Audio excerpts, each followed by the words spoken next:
학생, 너 며칠째 굶었지? 눈빛 보면 알아.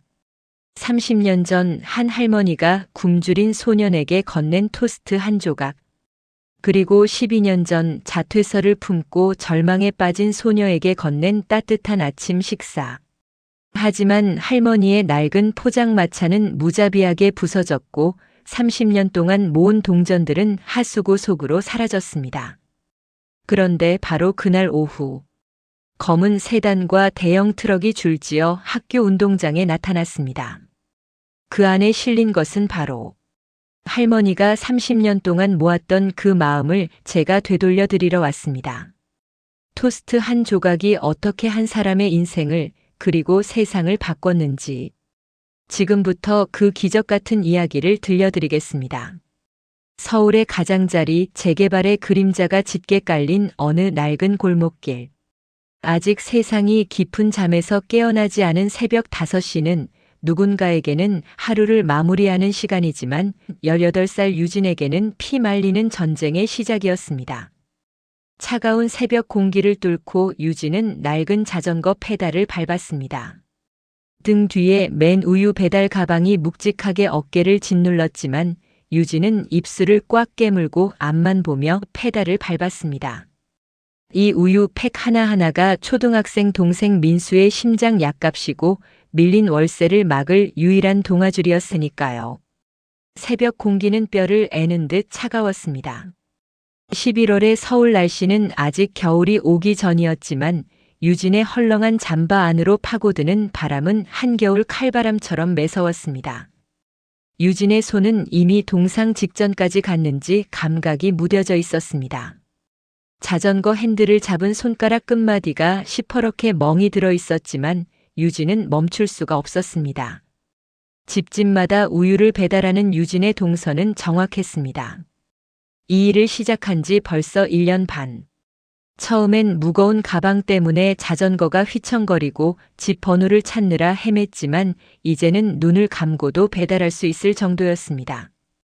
골목 어귀 302호 아주머니 집, 큰 길가 상가 건물 2층 독거노인댁, 그리고 재개발 구역 끝자락 빌라촌까지. 총 98가구의 우유를 배달하고 나면 시계는 어김없이 7시 10분을 가리켰습니다. 배달을 마친 유진이 마지막으로 들르는 곳은 언제나 같았습니다. 학교 정문 담벼락 밑 낡은 천막이 바람에 파르르 떨고 있는 오말자 할머니의 포장마차. 노란 전구 하나가 외롭게 불을 밝히고 있는 그곳은 유진에게 유일한 안식처이자 유일하게 마음을 내려놓을 수 있는 집이었습니다. 2년 전 유진의 세상은 하루아침에 무너졌습니다. 아버지의 사업이 모래성처럼 와르르 무너져 내렸습니다. 중소기업 납품업을 하던 아버지는 거래처의 부도로 연쇄 파산을 맞았고 은행빚과 사채까지 떠안게 되었습니다. 빚쟁이들은 낮이고 밤이고 집 대문을 두들겼고 급기야는 유진의 학교 앞까지 찾아와 고함을 질러댔습니다. 박철수, 이 새끼야. 내 딸이라도 데려가서 팔아야겠어. 나와. 유진은 그날을 평생 잊을 수가 없었습니다. 교실 창문 너머로 들려오는 빚쟁이들의 고함 소리에 반 아이들이 수군거리던 그 모욕적인 시선들. 친하게 지내던 친구들마저 하나둘 유진을 멀리하기 시작했고 누군가는 유진의 등 뒤에서 거지 같은 애라고 수군대는 소리가 들렸습니다. 부모님은 결국 유진과 민수만 남겨둔 채 지방의 공사장을 전전하며 돈을 벌러 떠났습니다. 떠나던 날 어머니는 유진의 손을 꽉 잡으며 눈물을 흘렸습니다. 유진아, 미안해. 정말 미안해. 딱 3달만 버텨라. 엄마가 금방 데리러 갈게. 민수 약 끊기면 안 돼. 꼭 챙겨 먹여야 해. 알았지? 네, 엄마. 걱정 마세요. 제가 잘할게요. 유진은 울음을 삼키며 고개를 끄덕였습니다. 하지만 어머니의 그 약속은 2년째 낡은 편지 속에서만 머물러 있었습니다. 매달 한 번씩 오는 등기우편 속에는 30만 원짜리 수표와 함께 조금만 더 있으면 된다, 조금만 더라는 짧은 메모만이 들어있을 뿐이었습니다. 유진과 민수가 사는 곳은 반지하 단칸방이었습니다. 겨울이면 결로 현상으로 벽에 곰팡이가 피어났고 여름이면 습기와 벌레들이 들끓었습니다. 햇빛이 거의 들지 않는 그 방에서 유진은 동생 민수와 함께 버티고 있었습니다. 민수는 선천성 심장 질환을 앓고 있었습니다. 조금만 뛰어도 숨이 차고 계단을 오르내리는 것조차 힘들어했습니다. 한 달에 한 번씩 병원에 가서 심장약을 타와야 했고 그 약값만 해도 20만 원이 훌쩍 넘었습니다. 부모님이 보내주는 돈으로는 턱없이 모자랐습니다. 그래서 유진은 새벽마다 우유 배달을 시작했습니다. 처음엔 단순히 용돈이나 벌어볼까 하는 마음이었지만 이제는 생존의 문제가 되어버렸습니다. 우유 배달로 버는 돈은 한 달에 60만 원. 여기에 주말마다 하는 전단지 돌리기와 편의점 야간 알바를 더하면 100만 원 정도가 되었습니다. 거기서 방세 40만 원, 민수 약값 20만 원, 공과금 10만 원을 빼고 나면 남는 건 30만 원. 그 돈으로 두 남매의 한 달 식비를 해결해야 했습니다. 유진은 아침을 거의 먹지 못했습니다. 민수에게는 꼭 밥을 챙겨주었지만 자신은 학교 급식으로 하루를 버텼습니다. 저녁도 라면으로 때우는 날이 많았습니다. 그러다 보니 유진의 몸은 점점 말라갔고 빈혈 증세로 쓰러지는 일도 잦았습니다. 그런 유진에게 오말자 할머니는 하늘이 내린 구원자였습니다. 할머니, 저 왔어요. 유진의 갈라진 목소리에 천막 안에서 부스럭거리는 소리가 났습니다. 고소한 마가린 냄새와 함께 오말자 할머니가 고개를 내밀었습니다. 할머니는 유진의 얼굴을 보자마자 인상을 찌푸렸습니다. 인연이 또 얼굴이 반쪽이네. 잠 좀 자고 나오라니까. 눈 밑에 다크서클이 무릎까지 내려왔어. 할머니는 무뚝뚝하게 핀잔을 주면서도 이미 손은 분주하게 움직이고 있었습니다. 달궈진 철판 위에 마가린을 듬뿍 바르고 식빵 2장을 올렸습니다. 지글지글 구워지는 소리와 함께 고소한 냄새가 퍼졌습니다. 보통 손님들에게는 달걀 한 알이 전부였지만 할머니는 유진이 오면 약속이라도 한 듯 달걀 2알을 톡톡 깨트려 올렸습니다. 할머니, 저 돈 없어요. 그냥 식빵만 구워주세요. 유진이 주머니 속에 꼬깃꼬깃한 1,000원짜리 지폐를 만지작거리며 말했습니다. 하지만 할머니는 들은 척도 하지 않았습니다. 시끄러워. 공부하는 년이 배가 골면 머리가 안 돌아가요. 이건 어제 팔다 남은 거니까 그냥 처먹어. 안 먹으면 내가 버릴 거야. 말투는 거칠었지만 철판 위에서 노릇노릇 구워지는 토스트에는 할머니의 정성이 꽉꽉 눌러 담겨 있었습니다. 할머니는 익숙한 솜씨로 설탕을 듬뿍 뿌리고 케첩을 얹어 유박지에 돌돌 말았습니다. 그리고는 유통기한이 넉넉한 두유 한 병을 따뜻한 온수통에서 꺼내 유진의 가방 겉주머니에 툭 꽂아주었습니다. 유진은 알고 있었습니다. 할머니가 남은 것이라며 주는 음식들이 사실은 가장 좋은 재료라는 것을요. 할머니는 항상 새벽에 시장에 나가 가장 신선한 계란과 식빵을 골라왔습니다. 그리고 그것들을 유진에게 먼저 주고 정작 손님들에게는 조금 덜 신선한 재료를 썼습니다. 할머니는 유진을 볼 때마다 눈시울이 붉어지는 것을 숨기려 애써 고개를 돌렸습니다. 할머니에게도 지독한 상처가 있었습니다. 할머니는 젊은 시절 노름에 빠진 남편의 폭력을 견디다 못해 도망쳐 나온 여인이었습니다. 그 지옥 같은 집에서 나오던 날 할머니는 평생의 한을 가슴에 묻었습니다. 그때 할머니에게는 5살 난 아들이 있었습니다. 동글동글한 눈망울에 웃는 모습이 꼭 천사 같았던 아이. 할머니는 그 아이를 업고 집을 뛰쳐나왔습니다. 하지만 갈 곳이 없었습니다.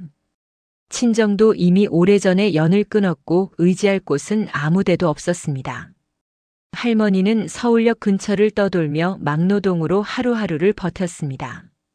겨울이 오고 추위가 매서워지던 어느 날 밤, 할머니의 품에 안긴 아들이 고열에 시달리기 시작했습니다.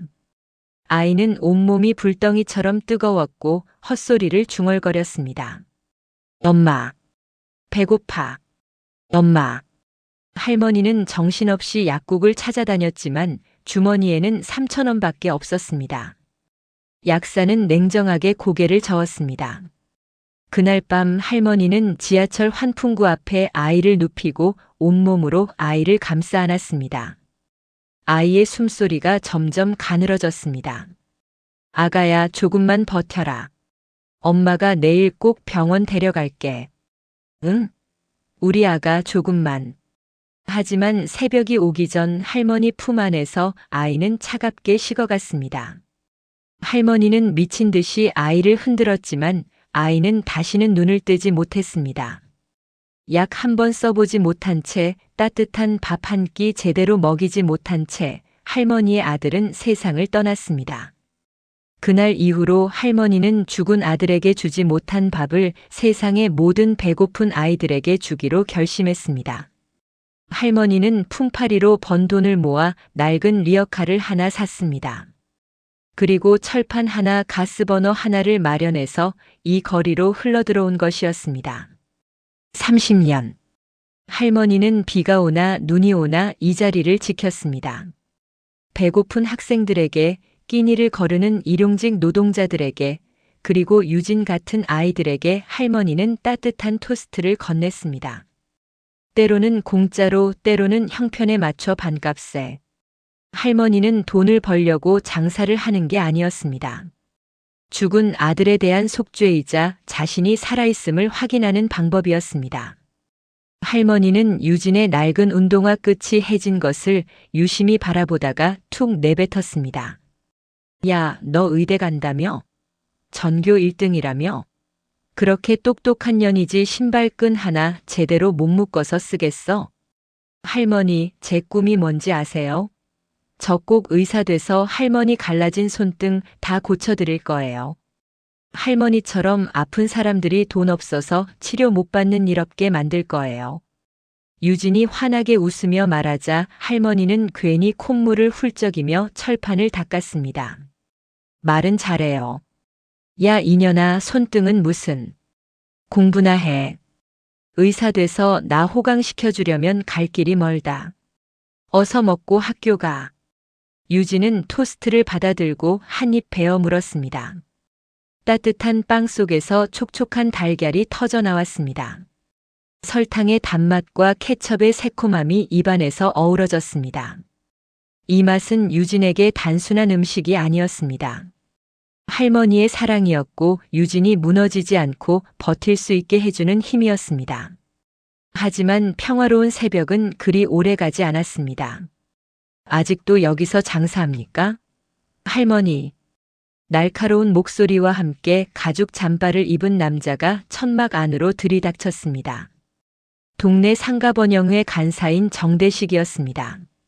40 중반의 이 남자는 재개발 사업을 추진하는 용역업체와 결탁해서 이 동네에서 온갖 부정을 저지르는 것으로 소문난 인물이었습니다. 그는 유진을 힐끗 보더니 코웃음을 쳤습니다. 오, 여기 우리 전교 1등님도 계시네. 학생, 이런 불결한 데서 파는 거 먹고 배탈 나면 누가 책임질 거야? 요즘 학교에서 식중독 나면 엄청 시끄러운 거 모르나? 정대식은 일부러 큰 소리로 말했습니다. 마침 등교하던 학생 몇 명이 그 소리를 듣고 힐끗힐끗 쳐다보았습니다. 유진의 얼굴이 붉어졌지만 꾹 참았습니다. 정대식은 할머니 쪽으로 몸을 돌리며 말을 이었습니다. 할머니, 구청에서 오늘 마지막 경고장 날아왔소. 이번 주 내로 안 치우면 용역들 부를 거니까 그렇게 아쇼. 난 좋게 말하는 거요. 알아서 치우면 이사 비용이라도 챙겨드리겠다는 건데. 정대식은 구두발로 할머니의 낡은 플라스틱 의자를 툭 찼습니다. 의자가 바닥에 쓰러지며 덜그럭 소리를 냈습니다. 유진이 참지 못하고 앞을 막아섰습니다. 아저씨, 할머니가 여기서 30년을 넘게 계셨는데 갑자기 이러시면 어떡해요? 여기서 장사하시는 게 남한테 피해 주는 것도 아니잖아요. 피해? 야, 이 구멍가게 때문에 동네 미관 다 망가지고 집값이 안 올라요. 너 같은 가난뱅이들이나 이런 거 처먹지. 요즘 어떤 부모가 애들을 이런 데서 밥 먹게 둬? 다들 프랜차이즈 카페 가지. 할머니 시대가 변했다니까요. 이제 이런 노점상은 안 맞아요. 정대식의 독설이 유진의 가슴을 후벼 팠습니다. 가난뱅이. 그 말이 유진의 귓가에서 맴돌았습니다. 할머니는 유진의 손을 꼭 잡으며 고개를 저었습니다. 유진아, 됐다. 가서 공부나 해. 이 아저씨 말이 맞다. 내가 갈 데가 없어서 여기 있는 거지. 잘못한 건 나지. 할머니의 비굴할 정도로 낮은 목소리에 유진의 눈에서 뜨거운 눈물이 쏟아졌습니다. 할머니는 정대식 앞에서는 고개를 숙였지만 유진이 등을 돌리자 재빨리 유진의 가방 속에 삶은 달걀 2알을 더 챙겨 넣어주며 낮은 목소리로 속삭였습니다. 유진아, 기죽지 마라. 너는 귀한 사람이야. 이 할매가 어떻게든 버틸 테니까 너는 저 학교 가서 너희 부모님도 나도 내 동생도 다 살려내야 한다. 알았지? 유진은 젖은 눈을 닦으며 고개를 끄덕였습니다. 자전거에 올라 학교로 향하는 유진의 등 뒤로 할머니의 한숨 소리가 들려왔습니다. 유진은 자전거를 타고 가면서도 계속 뒤를 돌아보았습니다. 할머니의 작은 천막이 아침 햇살을 받으며 빛나고 있었습니다. 하지만 그 빛은 어쩐지 슬프게 느껴졌습니다. 마치 곧 꺼져버릴 촛불 같았습니다. 학교에 도착한 유진은 교실로 향했습니다. 복도를 지나가는데 몇몇 아이들이 수군거리는 소리가 들렸습니다. 야, 박유진 또 노점상에서 밥 사 먹었대. 진짜 지저분하지 않아? 나 절대 안 먹어. 근데 얘 성적은 왜 이렇게 좋아? 진짜 공부만 하나 봐. 유진은 못 들은 척하고 교실로 들어갔습니다. 자리에 앉아 가방을 열자 할머니가 넣어준 삶은 달걀 2알이 아직 따뜻한 기운을 간직하고 있었습니다. 유진은 그 달걀을 꺼내 책상 서랍에 조심스럽게 넣었습니다. 점심시간에 민수에게 가져다 줄 요량이었습니다. 창밖으로 학교 정문이 보였습니다. 저 멀리 할머니의 포장마차가 보이고 그 옆으로 상가 현대화 사업 예정이라는 차가운 현수막이 바람에 펄럭이고 있었습니다. 유진은 직감했습니다. 이 작고 소중한 천막이 그리고 자신의 유일한 가족 같은 할머니가 곧 거대한 파도에 휩쓸려 갈지도 모른다는 사실을요. 오전 수업이 끝나고 점심시간이 되었습니다. 유진은 서랍에서 달걀을 꺼내 주머니에 넣고 운동장을 가로질러 급식실로 향했습니다. 그런데 그때였습니다. 급식실 입구에 웬 낯선 차들이 서 있었고 구청 조끼를 입은 사람들이 우르르 몰려다니고 있었습니다. 유진의 가슴이 철렁 내려앉았습니다. 그리고 그날 오후 유진의 불안은 현실이 되어 나타났습니다. 세상은 때때로 잔인할 만큼 공평하지 않습니다. 누군가에게는 그저 거추장스러운 낡은 천막일 뿐인 그곳이 유진에게는 무너져가는 삶을 지탱하는 유일한 기둥이었습니다. 하지만 그 기둥을 뿌리째 뽑아버리려는 폭풍은 유진이 손을 쓸 새도 없이 몰아치기 시작했습니다. 중간고사를 앞둔 어느 날이었습니다. 유진은 새벽 우유 배달을 마치고 학교에 도착해 곧바로 도서관으로 향했습니다. 시험 기간이 되면 유진은 아예 집에 가지 않았습니다. 반지하 방은 너무 어둡고 습해서 공부하기에 적합하지 않았고 무엇보다 민수가 자는 모습을 보면 마음이 약해져서 공부에 집중할 수 없었기 때문입니다. 도서관 구석자리. 유진만의 영역이었습니다. 창가에서 가장 먼 곳이라 햇빛도 잘 들지 않았지만 유진은 이곳이 좋았습니다. 아무도 자신을 신경 쓰지 않았고 누구의 눈치도 볼 필요가 없었습니다. 유진은 참고서를 펼치고 형광펜을 들었습니다. 밤 11시까지 도서관에서 공부하고 집에 가서 민수를 재우고 다시 새벽 4시 반에 일어나 우유 배달을 하고 7시에 할머니 포장마차에 들러 아침을 먹고 8시 20분까지 교실에 도착하는 것. 이것이 유진의 일상이었습니다. 하루 평균 수면 시간은 3시간 남짓. 주말에는 편의점 야간 알바와 전단지 돌리기로 하루 종일 보냈습니다. 친구들은 유진을 이상하게 봤습니다.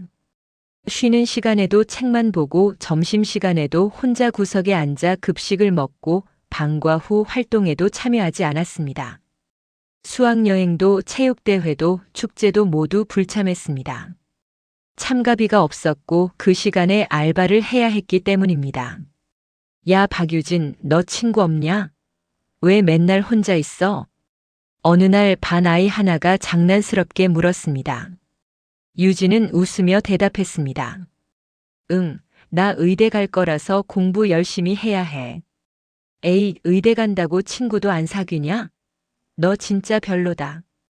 아이는 고개를 저으며 돌아섰습니다. 유진은 아무렇지 않은 척했지만 가슴 한편이 텅 비는 것 같았습니다. 유진도 알고 있었습니다. 자신에게는 친구를 사귈 여유가 없다는 것을요. 친구들과 방과 후에 카페에 가서 수다를 떨 시간도, 주말에 쇼핑을 하거나 영화를 볼 돈도 없었습니다. 그렇게 일주일이 지나고 중간고사 첫날이 다가왔습니다. 유진은 시험 전날 밤을 도서관에서 완전히 새웠습니다. 새벽 5시가 되어 우유 배달을 하러 나가기 전 유진은 화장실 거울 앞에 섰습니다. 거울 속 자신의 모습이 낯설었습니다. 눈 밑의 다크서클은 이제 화장으로도 가려지지 않을 정도로 짙어졌고 볼은 푹 꺼져서 광대뼈가 튀어나와 보였습니다. 머리카락도 윤기를 잃고 푸석푸석했습니다. 유진은 차가운 물로 얼굴을 씻으며 스스로에게 주문을 걸었습니다. 조금만 더 버티자. 의대만 가면 모든 게 달라질 거야.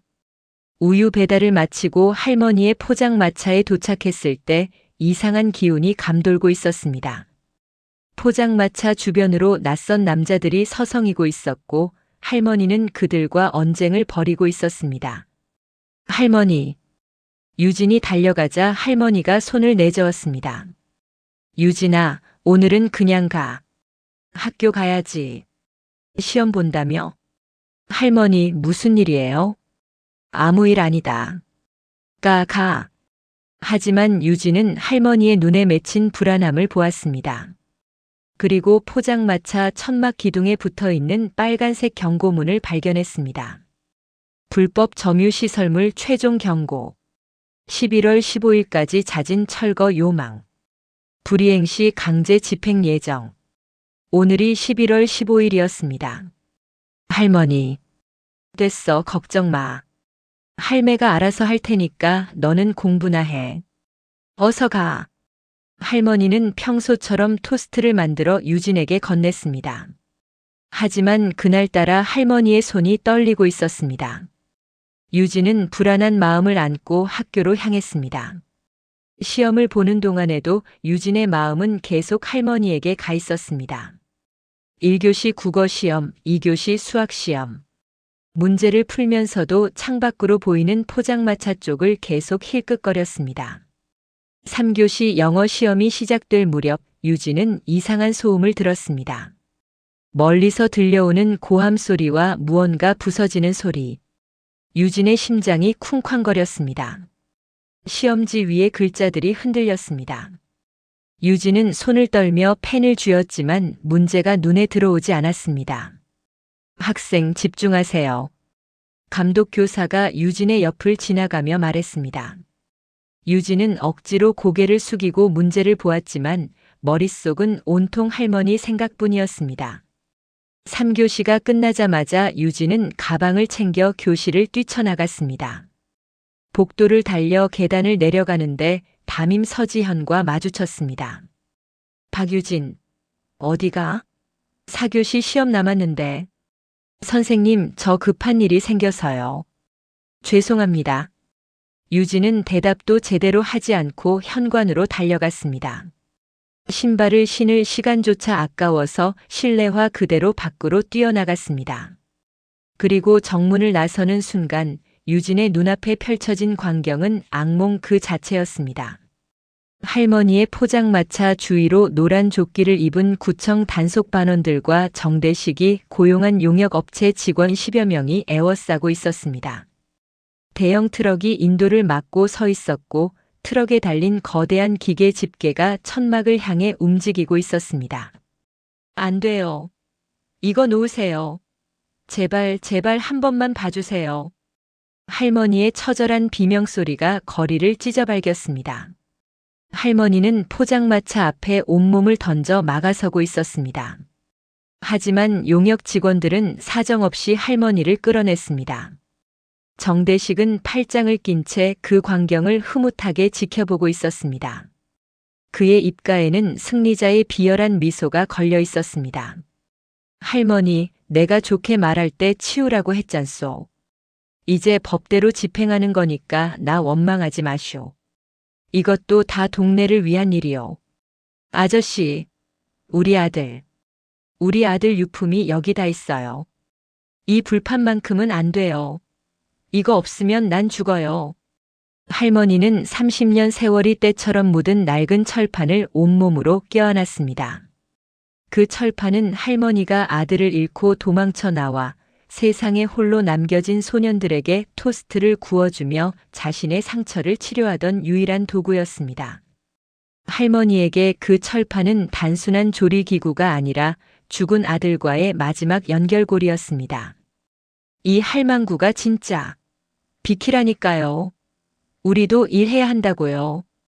덩치 큰 용역 직원이 할머니의 어깨를 거칠게 밀쳐냈습니다. 할머니의 마른 몸은 맥없이 뒤로 튕겨나갔습니다. 그리고 그 순간 할머니의 뒤통수가 보도블록 모서리에 부딪히며 둔탁한 소리가 났습니다. 퍽! 할머니! 유진이 비명을 지르며 인파를 헤치고 들어갔습니다. 바닥에 쓰러진 할머니의 이마에선 붉은 피가 배어나오고 있었습니다. 할머니는 눈을 감고 있었고 입술이 파랗게 질려 있었습니다. 할머니, 정신 차리세요. 유진은 떨리는 손으로 할머니를 감싸 안으며 주위를 둘러보았습니다. 구경꾼들은 수십 명이나 되었지만 아무도 나서지 않았습니다. 모두 고개를 돌리거나 핸드폰으로 동영상을 찍기만 할 뿐이었습니다. 사람이 다쳤잖아요. 당장 멈추세요. 당신들이 뭔데 이래. 119 불러주세요. 유진의 절규에도 정대식은 눈 하나 깜빡이지 않았습니다. 학생, 공부나 해. 이건 국가에서 하는 정당한 집행이야. 불법 점유물을 치우는 게 무슨 잘못이야? 그리고 할머니가 비키면 되는 거였어. 우리가 밀친 게 아니라 할머니가 스스로 넘어진 거야. 다들 봤지? 정대식은 주변 용역 직원들을 둘러보며 말했습니다. 직원들은 고개를 끄덕이며 정대식의 말에 동조했습니다. 유진은 분노로 온몸이 떨렸습니다. 그 순간 육중한 기계음과 함께 트럭의 집게가 할머니의 천막을 낚아챘습니다. 찌지직. 천막이 찢어지는 소리가 났습니다. 유진의 눈앞에서 할머니의 소중한 일터가 종이장처럼 구겨졌습니다. 유진이 매일 아침 앉아 토스트를 먹던 낡은 플라스틱 의자가 박살났습니다.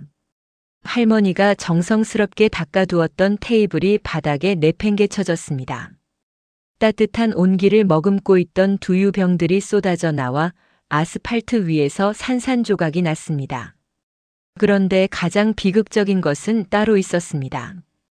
천막 구석에 소중히 모셔져 있던 커다란 유리병.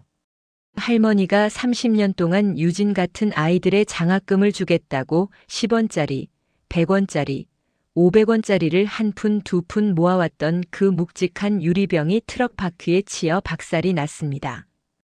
와르르.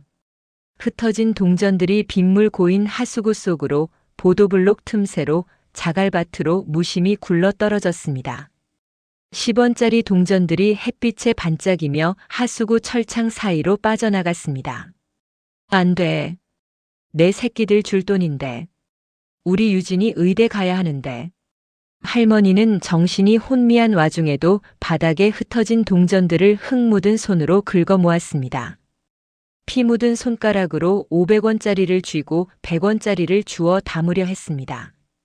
하지만 손에 힘이 없어서 동전들은 계속 손가락 사이로 빠져나갔습니다.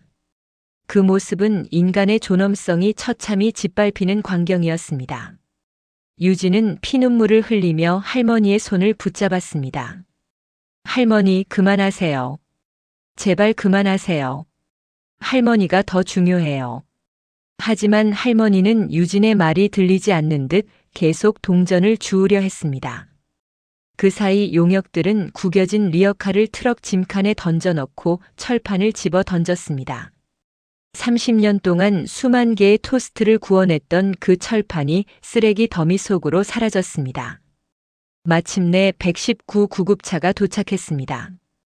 구급대원들이 할머니를 들것에 옮겼습니다.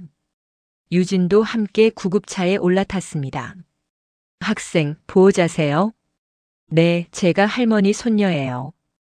유진은 거짓말을 했습니다. 하지만 지금 이 순간 유진에게 할머니는 진짜 가족이나 다름없었습니다. 구급차가 출발하는 순간 유진은 뒤를 돌아보았습니다. 할머니의 포장마차가 있던 자리는 이미 텅 비어 있었습니다. 용역들은 모든 것을 치우고 사라졌고 그곳에는 정대식이 붙여놓은 상가 입점 환영이라는 화려한 전단지만이 바람에 나부끼고 있었습니다. 병원 응급실. 할머니는 머리 CT를 찍고 봉합수술을 받았습니다.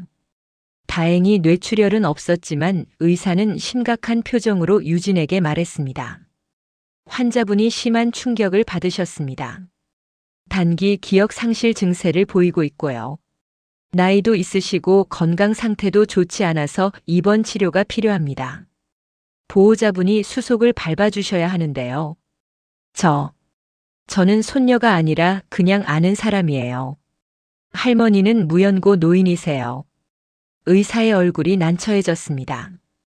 그러면 일단 응급처치만 하고 사회복지과와 상담을 하셔야 할 것 같습니다. 유진은 고개를 끄덕였습니다. 병실로 들어가 할머니의 침대 옆에 앉았습니다.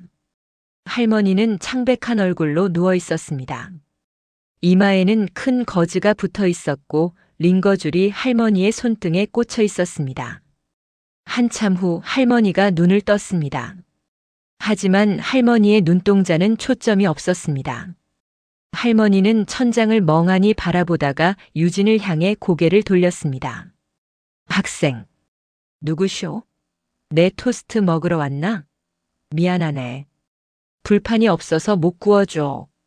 어디 갔더라, 내 불판. 할머니는 중얼거리며 일어나려 했습니다. 유진이 급히 할머니를 붙잡았습니다.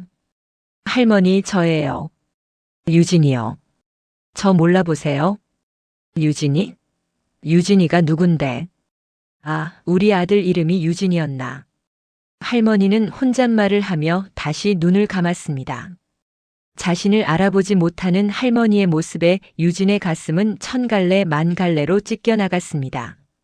유진은 할머니의 손을 잡고 한참을 울었습니다. 뜨거운 눈물이 할머니의 주름진 손등 위로 떨어졌습니다. 유진은 깨달았습니다. 자신이 할머니를 얼마나 사랑하는지, 할머니가 자신에게 얼마나 소중한 존재인지를요. 몇 시간 후 사회복지사가 찾아왔습니다.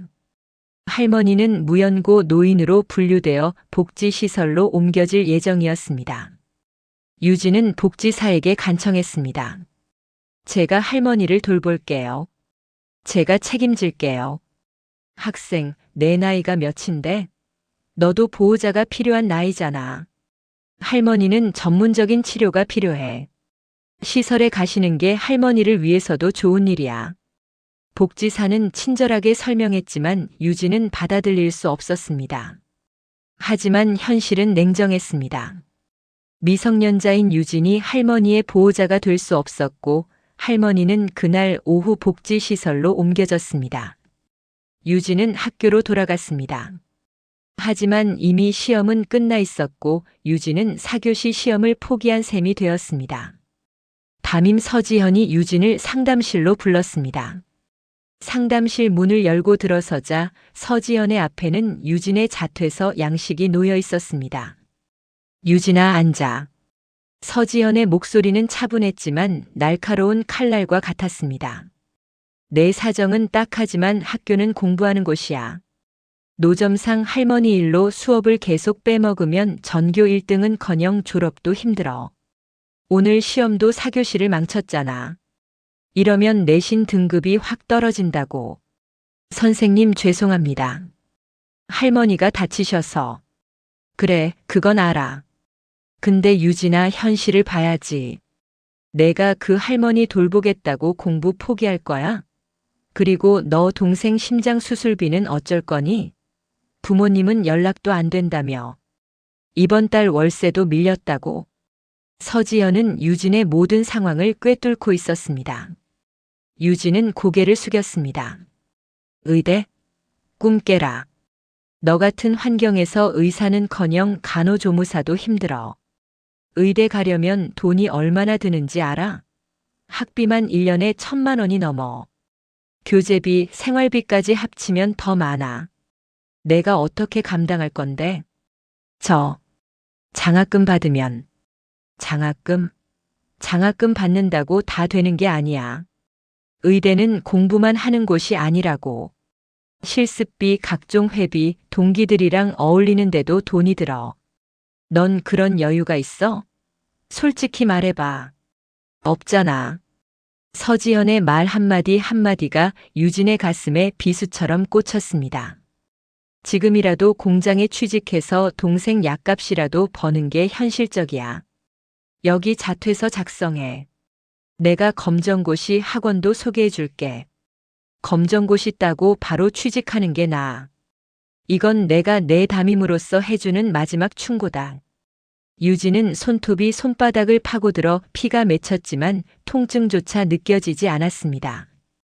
유진의 머릿속은 하얗게 비어갔습니다. 그날 밤 유진은 집으로 돌아가지 못하고 거리를 헤맸습니다. 할머니의 포장마차가 있던 텅 빈 골목을 찾았습니다. 그곳엔 정대식이 붙여놓은 상가 입점 환영이라는 화려한 전단지만이 나부끼고 있었습니다. 유진은 할머니가 리어카 바퀴를 고정할 때 쓰던 낡은 벽돌을 만져보았습니다. 그 벽돌 틈새에 무언가 하얀 종이가 끼어 있었습니다. 유진은 그것을 조심스럽게 꺼냈습니다. 그것은 할머니가 쓰러지기 직전 유진에게 주려고 썼던 삐뚤삐뚤한 글씨의 편지 한 장이었습니다. 유진아, 내 새끼야. 내가 의사가 되면 이 할미 소원이 없다. 돈 걱정 마라. 이 할미가 30년 동안 모은 보물이 있으니 그거 다 내 거다. 두유병 속에 모아둔 돈이 700만 원 넘는다. 은행 가서 찾아가거라. 기죽지 마라. 너는 귀한 사람이다. 마이너스 5말자 올림. 유진은 그 편지를 가슴에 품고 차가운 바닥에 주저앉아 짐승처럼 울부짖었습니다. 700만 원. 할머니가 30년 동안 10원, 100원을 모아서 만든 그 거금이 오늘 하수구 속으로 쓰레기 매립장으로 사라져버렸는데 유진은 자신의 손을 내려다보았습니다. 사람을 살리겠다던 이 손으로 이제는 공장의 기계를 돌려야 한다는 사실이 죽기보다 싫었습니다. 하지만 유진은 몰랐습니다. 할머니가 베푼 선행의 씨앗이 20년이라는 긴 세월을 지나 이제 막 거대한 숲이 되어 이 골목으로 되돌아오고 있다는 사실을 말입니다. 운명의 톱니바퀴는 유진이 가장 절망적인 순간에 가장 화려한 모습으로 움직이기 시작했습니다. 절망은 소리 없이 찾아오지만 기적은 대지를 뒤흔드는 굉음과 함께 찾아오는 법입니다.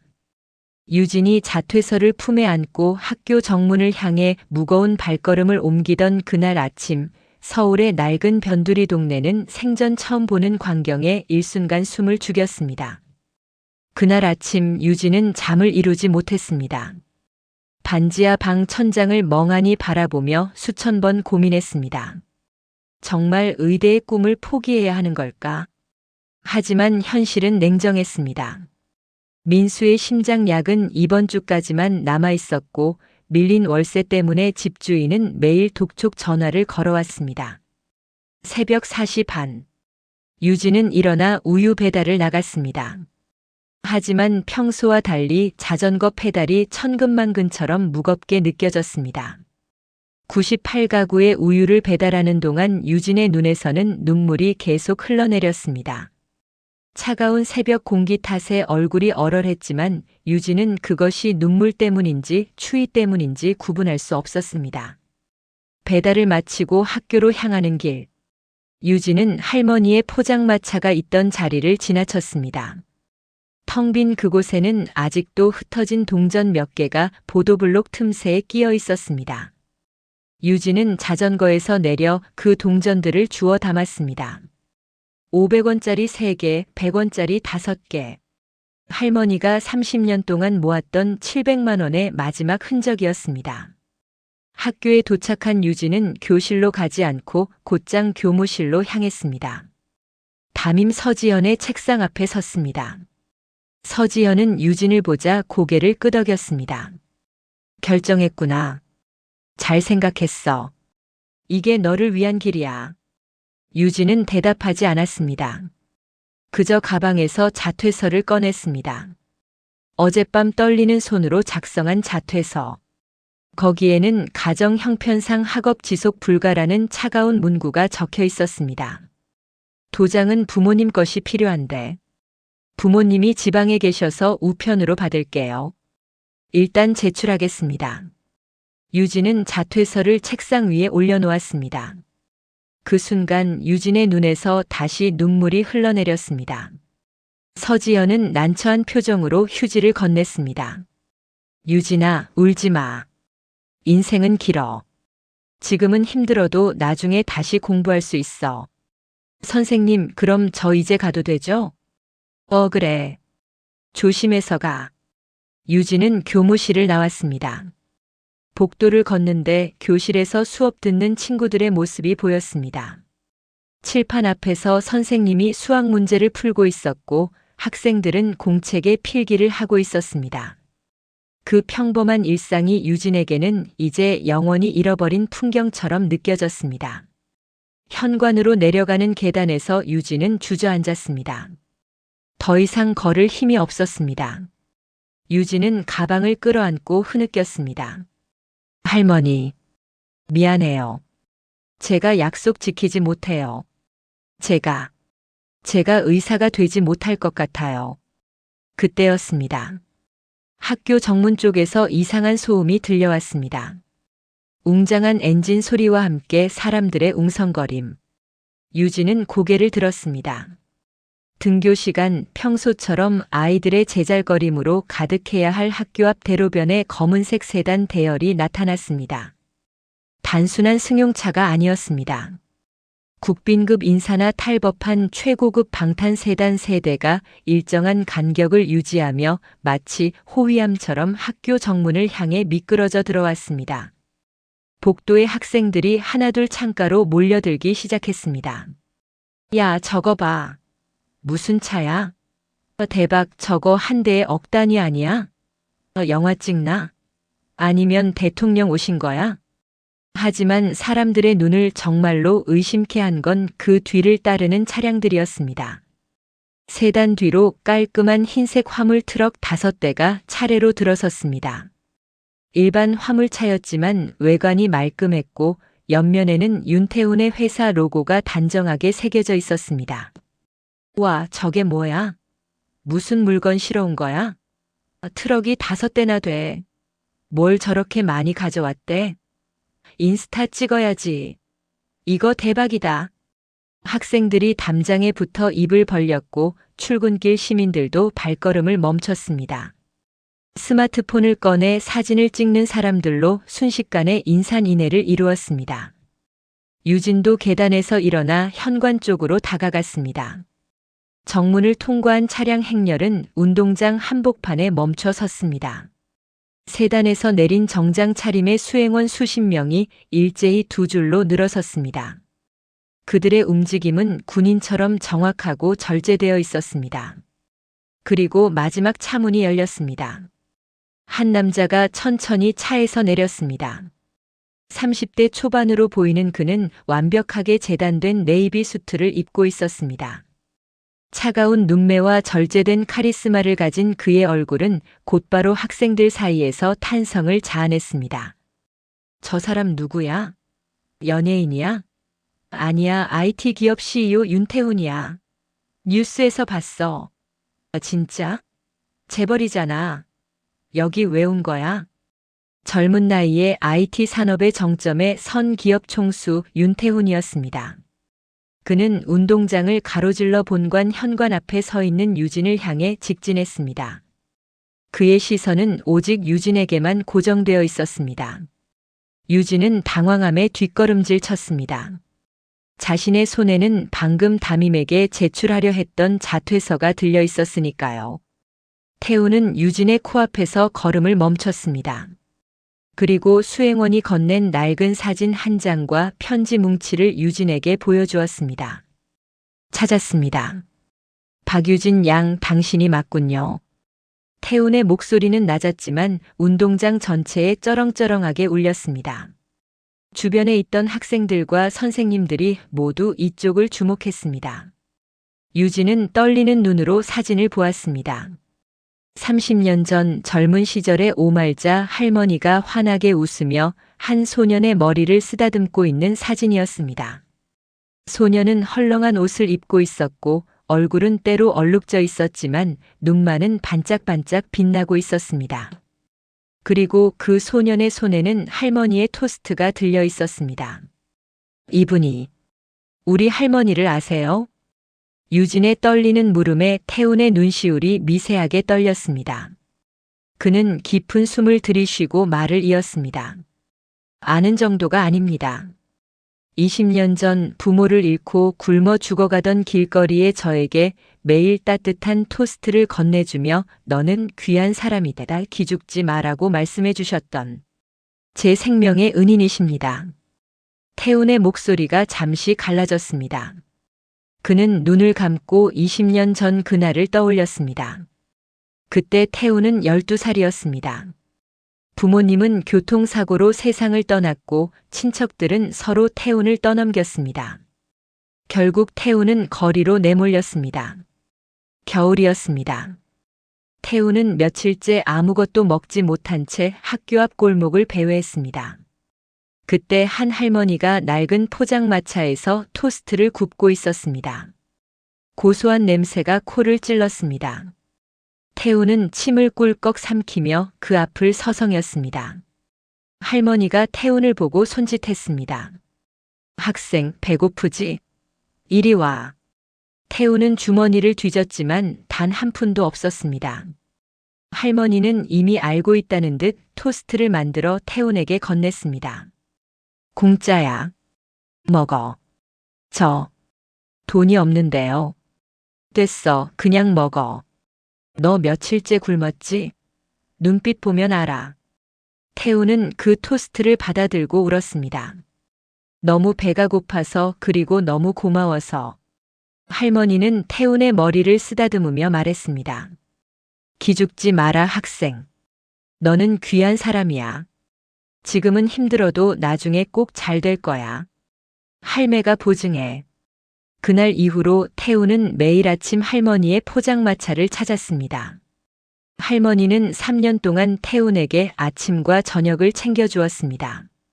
그리고 태훈이 검정고시를 준비할 수 있도록 참고서도 사주었습니다. 태훈은 열심히 공부했습니다. 할머니의 기대를 저버리고 싶지 않았습니다. 마침내 태훈은 검정고시에 합격했고 장학금을 받아 대학에 진학했습니다. IT를 전공하며 창업을 준비했고 26에 자신의 회사를 설립했습니다. 그리고 불과 6년 만에 업계 최고의 기업으로 키워냈습니다.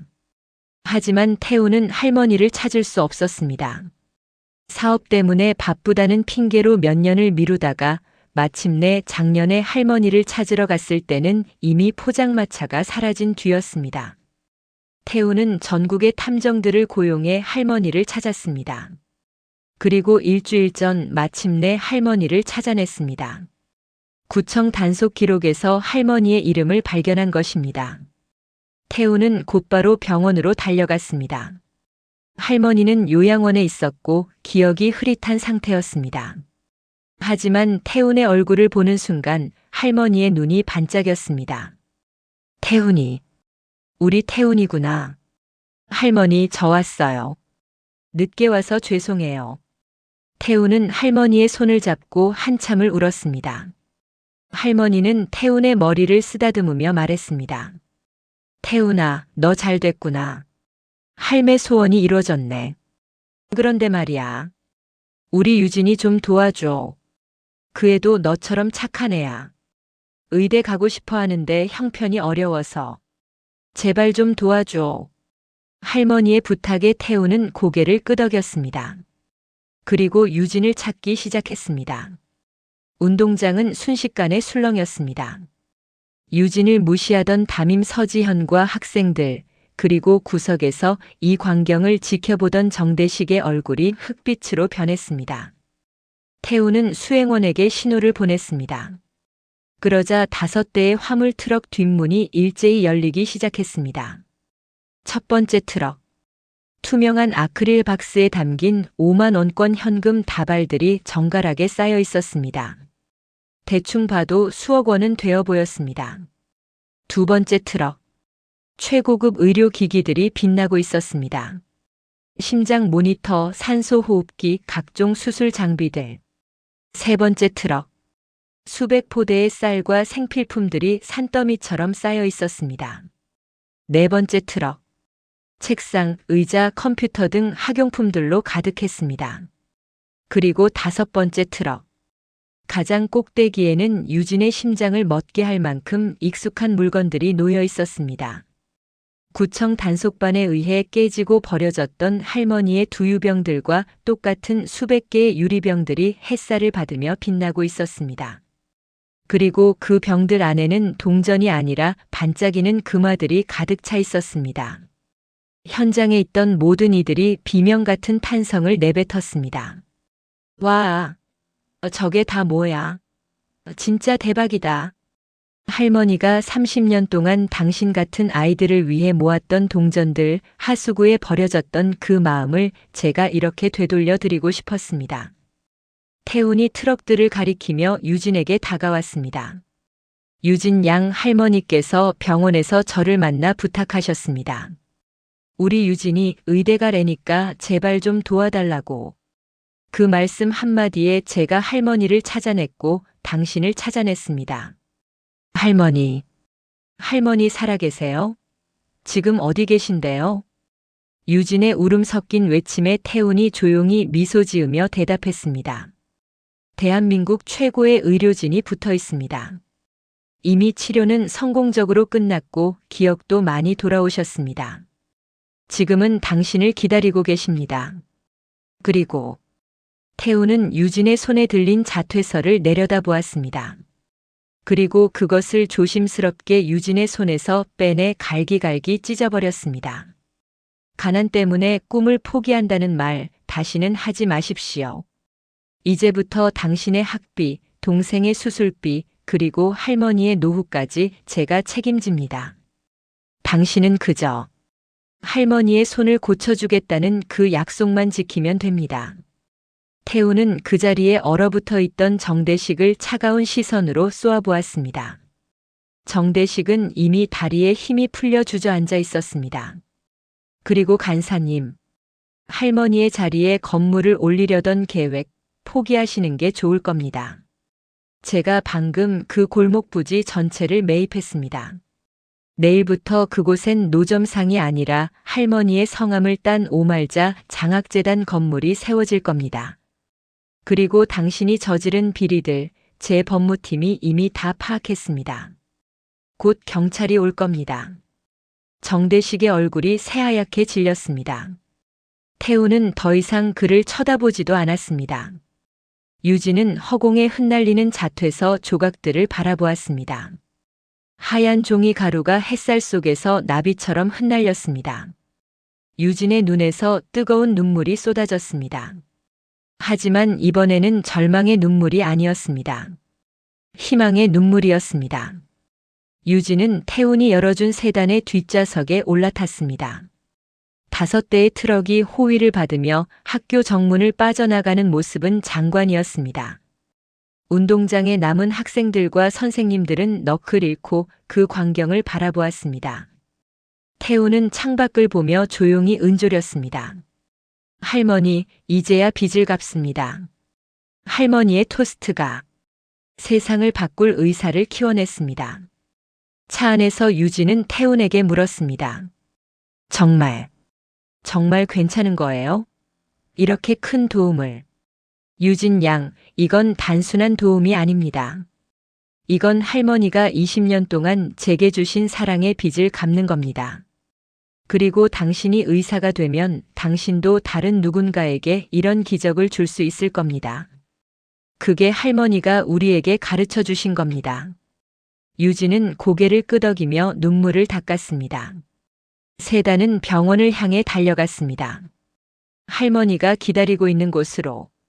트럭들이 남기고 간 광경은 학교와 온 동네를 발칵 뒤집어 놓았지만 유진을 태운 세단은 고요함을 유지하며 서울의 한 대학병원으로 향했습니다. 유진은 차 창밖으로 스치는 풍경을 보며 실감이 나지 않았습니다. 불과 1시간 전까지만 해도 동생의 약값 때문에 자퇴를 고민하던 자신이 이제는 할머니를 만나러 대한민국 최고의 병원으로 가고 있었으니까요. 차 안은 조용했지만 유진의 심장은 미친 듯이 뛰고 있었습니다. 손바닥에는 땀이 배어나왔고 입술은 바짝 말라 있었습니다. 태우는 유진의 긴장을 눈치챘는지 부드러운 목소리로 말했습니다. 할머니께서 매일 당신 이야기만 하셨습니다. 유진이가 공부를 얼마나 열심히 하는지, 동생을 얼마나 잘 돌보는지. 할머니의 자랑이었습니다. 할머니가 정말 괜찮으세요? 머리를 많이 다치셨는데. 최고의 신경외과 전문의가 수술했습니다. 뇌출혈 위험도 사라졌고 기억도 대부분 돌아오셨습니다. 다만 몸이 많이 약해지셔서 영양 관리가 필요한 상태입니다. 유진은 안도의 한숨을 쉬었습니다. 차는 곧 병원 본관 현관에 도착했습니다. 유진이 차에서 내리자 병원 로비의 사람들이 일제히 고개를 돌렸습니다. 태훈과 함께 들어서는 유진의 모습은 마치 VIP처럼 보였을 것입니다. 엘리베이터를 타고 최상층으로 올라갔습니다. 펜트하우스 층에 위치한 VIP 병동. 일반인은 출입조차 통제된 그곳의 문이 열렸을 때 유진은 숨이 멎는 것 같았습니다. 복도는 호텔처럼 고급스러웠습니다. 은은한 조명과 부드러운 카펫, 벽에 걸린 그림들.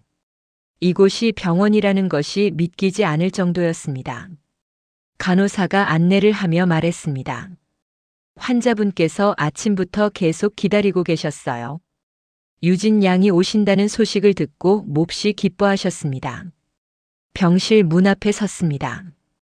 유진은 문손잡이를 잡았지만 손이 떨려서 제대로 돌릴 수가 없었습니다. 태훈이 조용히 문을 열어주었습니다. 하얀 시트 위에 정갈하게 누워 계신 오말자 할머니. 길바닥에서 피를 흘리며 쓰러졌던 그때의 초라함은 온데간데 없었습니다. 깨끗한 환자복을 입고 머리는 단정하게 빗겨져 있었습니다. 최고급 영양제와 의료진의 극진한 보살핌 덕분인지 할머니의 얼굴엔 뽀얀 혈색이 돌아와 있었습니다. 할머니. 유진이 달려가 할머니의 손을 잡았습니다. 그 손은 여전히 마디가 굵고 투박했지만 유진의 눈엔 세상 그 어떤 보석보다 아름다워 보였습니다. 손등에 있던 갈라진 상처들도 치료를 받아 많이 나아져 있었습니다. 할머니가 천천히 눈을 떴습니다. 초점 없던 눈에 유진의 얼굴이 맺히자 할머니의 입술이 가늘게 떨렸습니다. 유진아, 내 새끼. 왔구나. 할머니는 유진을 알아봤습니다. 유진은 그 말을 듣는 순간 참았던 눈물이 폭포수처럼 쏟아졌습니다. 할머니, 저예요. 유진이요. 할머니, 살아계셔서 감사해요. 정말 감사해요. 유진은 할머니의 손을 자신의 볼에 갖다 대고 울었습니다. 할머니의 손에서는 예전과 달리 향긋한 핸드크림 향이 났습니다. 할머니는 유진의 머리를 쓰다듬으며 말했습니다. 울지 마라, 내 새끼야. 할매가 너무 놀래켰지? 미안해. 할매가 약해 빠져서. 아니에요, 할머니. 할머니 잘못 아니에요. 다 그 나쁜 사람들 때문이에요. 유진아, 학교는 어쩌고 여기 왔어? 공부해야지. 할머니 걱정 마세요. 저 자퇴 안 해요. 여기 아저씨가 다 도와주셨어요. 할머니는 곁에 서 있던 윤태훈을 바라보았습니다. 할머니의 눈에 눈물이 고였습니다. 태훈아, 내가 이렇게까지.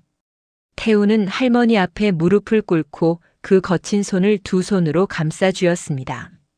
할머니, 20년 전 그 굶주리던 꼬마가 이렇게 컸습니다. 할머니가 저를 살리셨으니 이제 제가 할머니와 유진 양을 지킬 차례입니다. 이건 당연한 일입니다. 할머니의 주름진 눈가에 이슬이 맺혔습니다. 남편에게 맞고 아들을 잃고 평생을 죄인처럼 숨어 살며 길바닥에서 토스트를 굽던 할머니의 고단한 세월이 그 한마디에 씻겨 내려가는 듯 했습니다. 태훈아, 고맙다. 정말 고맙다.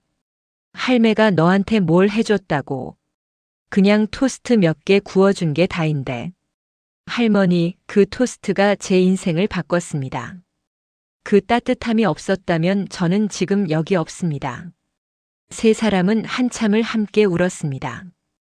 병실 창으로 들어오는 햇살이 그들을 따뜻하게 감싸 안았습니다. 그날 오후 유진은 할머니 곁을 지키며 그동안의 이야기를 들려주었습니다. 민수가 얼마나 할머니를 그리워했는지, 학교에서 무슨 일이 있었는지. 할머니는 유진의 손을 꼭 잡고 들었습니다. 유진아, 민수는 지금 어디 있니? 학교 갔어요. 오늘 제가 데리러 갈게요. 그래, 우리 민수도 빨리 보고 싶구나. 그 애도 많이 컸겠지? 네, 할머니. 민수 할머니 이야기 매일 해요. 할머니 토스트가 제일 맛있다고. 할머니는 환하게 웃었습니다. 그 웃음을 보며 유진은 깨달았습니다. 할머니에게 유진과 민수는 단순한 이웃집 아이들이 아니라 죽은 아들을 대신하는 존재였다는 것을요. 태훈이 문을 열고 들어왔습니다. 그의 손에는 서류 봉투가 들려 있었습니다. 유진 양 민수군의 수술 일정을 잡았습니다. 다음 주 월요일 국내 최고의 소아 심장외과 전문의가 집도합니다. 성공률은 95% 이상입니다. 유진은 그 말을 듣고 또 눈물을 흘렸습니다. 민수의 수술. 이것은 유진이 2년 동안 포기하지 못한 소원이었습니다. 아무리 돈을 모아도 수술비는 턱없이 부족했고 민수의 상태는 점점 악화되고 있었습니다. 정말 감사합니다. 감사는 할머니께 하세요. 할머니가 저를 살려주셨으니까요. 그 시각 학교와 동네에서는 뒤늦은 심판이 내려지고 있었습니다. 상가번영회 간사 정대식의 사무실에는 구청 감사실 직원들과 경찰들이 들이닥쳤습니다. 그동안 정대식이 노점상들을 협박해 뜯어낸 상생기금 명목의 뒷돈과 공무원 유착비리가 윤태훈의 법무팀에 의해 낱낱이 파헤쳐진 것이었습니다. 이보세요. 난 그냥 동네를 깨끗하게 하려고. 이건 오해입니다. 정대식 씨, 당신이 노인에게 휘두른 폭행 장면과 협박 녹취록까지 확보됐습니다. 횡령 증거도 있습니다. 같이 가시죠. 정대식은 자신이 그토록 자랑하던 시장통 한복판에서 수갑이 채워진 채 끌려나갔습니다. 구경하던 상인들은 침을 뱉으며 그를 비난했습니다. 저 인간이 우리한테 얼마나 돈을 뜯어갔는데 할머니한테 그렇게 못되게 굴더니 결국 저렇게 되네. 인과응보다 인과응보. 그가 할머니를 쫓아내고 세우려 했던 상가 부지에는 이미 오말자 장학재단 설립 부지라는 거대한 팻말이 세워졌습니다. 태훈의 건설팀이 신속하게 움직여 공사 준비를 시작했습니다. 부지 정리 작업 중에는 할머니의 포장마차에서 쓰던 오래된 철판도 발견되었습니다. 쓰레기 더미에 버려졌던 그 철판은 정성스럽게 복원되어 재단 건물 로비에 전시될 예정이었습니다. 학교도 예외는 아니었습니다. 유진의 가난을 조롱하고 자퇴를 종용했던 담임 서지연은 징계위원회에 회부되었습니다. 윤태훈이 학교 재단에 거액의 기부금을 전달하며 내건 조건은 단 하나였습니다. 가난을 약점으로 잡아 학생의 꿈을 짓밟는 교사는 이 학교에 있을 자격이 없습니다. 교육자로서의 최소한의 양심도 없는 사람입니다. 재단 이사회는 즉각 서지현을 징계했습니다. 그녀는 책상을 정리하며 유진이 찢어버린 자퇴서 조각들을 보며 뒤늦은 후회의 눈물을 흘렸지만 이미 버스는 떠난 뒤였습니다. 교무실에서 짐을 싸던 서지연은 창밖을 바라보았습니다. 운동장에서는 학생들이 체육 수업을 하고 있었습니다. 자신이 가르쳤던 아이들. 하지만 이제 그들을 다시 볼 수 없었습니다.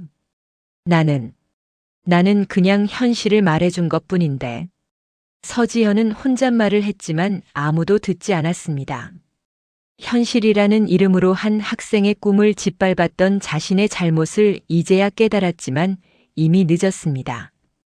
그녀는 마지막 상자를 들고 교무실을 나갔습니다. 그로부터 며칠 후 유진의 집에도 기적이 찾아왔습니다. 태훈의 도움으로 유진의 부모님이 빚을 모두 갚을 수 있었습니다. 지방을 전전하던 부모님은 2년 만에 서울로 돌아올 수 있었습니다. 유진이 그동안 살던 반지하 방이 아니라 태훈이 마련해준 깨끗한 아파트에서 새로운 시작을 할 수 있게 되었습니다. 부모님이 도착한 날 유진과 민수는 공항으로 마중을 나갔습니다. 어머니는 유진을 보자마자 달려와 꽉 껴안고 울었습니다. 유진아, 미안해. 엄마가 미안해. 내가 얼마나 힘들었을까. 우유 배달하면서 학교 다니고 민수 돌보고 엄마가 정말 못난 엄마다. 엄마 괜찮아요. 저 잘 버텼어요. 이제 우리 다시 같이 살 수 있잖아요. 그것만으로도 충분해요. 아버지도 민수를 안아올리며 눈물을 흘렸습니다. 민수는 예전보다 많이 말랐고 얼굴도 창백했습니다. 심장병이 악화된 탓이었습니다. 아빠 보고 싶었어. 아빠도 보고 싶었어, 우리 아들. 많이 컸구나. 이제 아빠가 다 책임질게. 민수 수술도 받고 건강해지자. 가족은 새 집으로 향했습니다. 깨끗한 거실, 햇빛이 잘 드는 방, 따뜻한 보일러. 이 모든 것이 꿈만 같았습니다. 어머니는 부엌을 둘러보며 또 눈물을 흘렸습니다. 유진아, 이 집 정말 우리가 살아도 되는 거니? 네, 엄마. 태훈 아저씨가 마련해 주신 거예요. 월세 걱정 안 하셔도 돼요. 그날 저녁 가족은 오랜만에 함께 식탁에 둘러앉았습니다. 어머니가 정성껏 차린 저녁 식사. 된장찌개와 김치, 계란말이. 소박한 반찬들이었지만 유진에게는 2년 만에 먹어보는 가장 맛있는 식사였습니다. 유진아, 너 정말 많이 말랐구나. 이제부터 엄마가 잘 먹일게. 괜찮아요, 엄마. 저 할머니가 매일 아침 토스트 해주셔서 잘 먹었어요. 그 할머니. 정말 은인이시다. 내일 꼭 인사드려야겠어. 그리고 가장 중요한 날이 다가왔습니다. 민수의 심장 수술일. 수술은 오전 8시에 시작되어 6시간 동안 계속되었습니다. 유진과 부모님 그리고 할머니까지 모두 수술실 앞에서 기다렸습니다. 할머니는 휠체어에 앉아 있었지만 두 손을 꼭 모으고 기도하고 있었습니다. 제발, 제발 우리 민수만은 저 대신 아프게 해주세요. 유진은 할머니의 손을 잡았습니다. 할머니, 민수 괜찮을 거예요. 최고의 의사 선생님이 수술하시잖아요. 태훈도 함께 기다렸습니다. 그는 수술실 앞 복도를 오가며 초조하게 시계를 바라보았습니다. 20년 전 자신도 할머니 덕분에 살았는데 이제는 할머니가 아끼는 민수를 살릴 차례였습니다. 시간이 더디게 흘러갔습니다. 2시간, 3시간, 4시간. 드디어 6시간째가 되었을 때 수술실 문이 열렸습니다. 집도이가 마스크를 벗으며 나왔습니다. 그의 얼굴에는 미소가 번져 있었습니다. 수술 성공했습니다. 정말 잘 됐습니다. 심장 판막을 완전히 교체했고 이제 민수 군은 정상적인 생활을 할 수 있습니다. 다만 1달 정도는 안정을 취해야 하고 정기적으로 검진을 받아야 합니다. 그 순간 복도에 있던 모든 사람이 환호했습니다. 어머니는 주저앉아 울었고 아버지는 하늘을 보며 감사 기도를 했습니다. 유진은 할머니를 꼭 안았습니다. 할머니, 민수가 살았어요. 우리 민수가. 그래. 다행이다. 정말 다행이야. 고맙다, 태훈아. 내가 우리 민수를 살렸구나. 태훈은 고개를 저었습니다. 아닙니다, 할머니.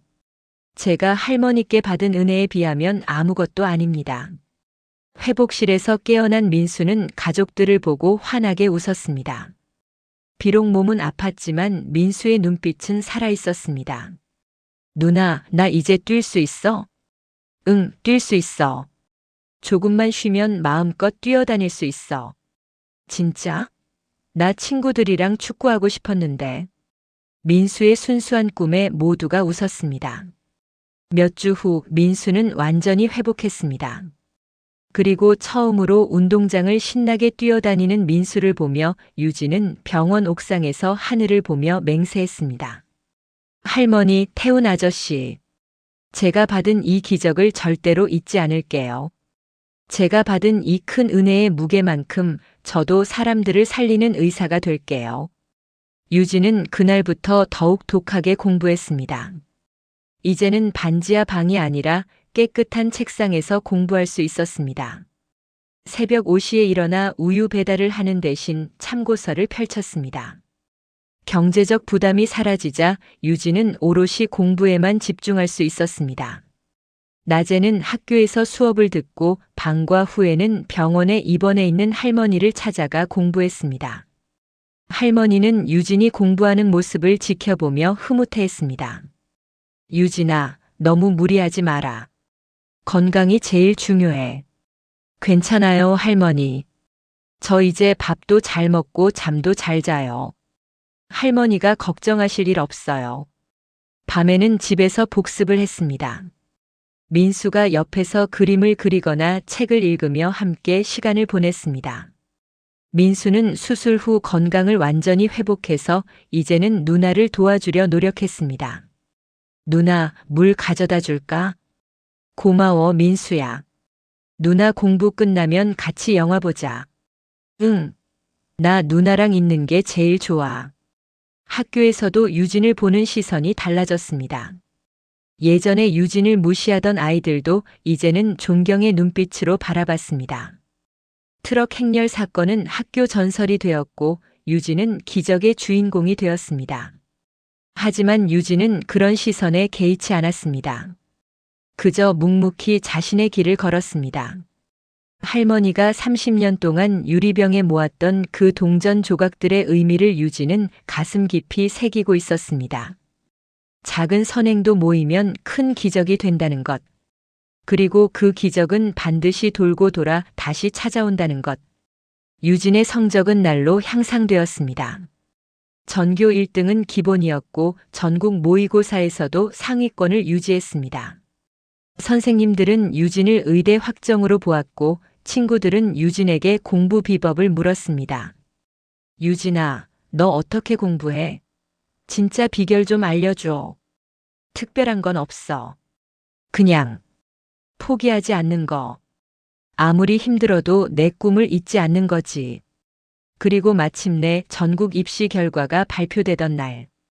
유진은 떨리는 손으로 컴퓨터 앞에 앉았습니다. 할머니와 부모님, 민수, 그리고 특별히 찾아온 태훈까지 모두 유진의 뒤에 서 있었습니다. 할머니는 휠체어에 앉아 유진의 손을 꼭 잡았습니다.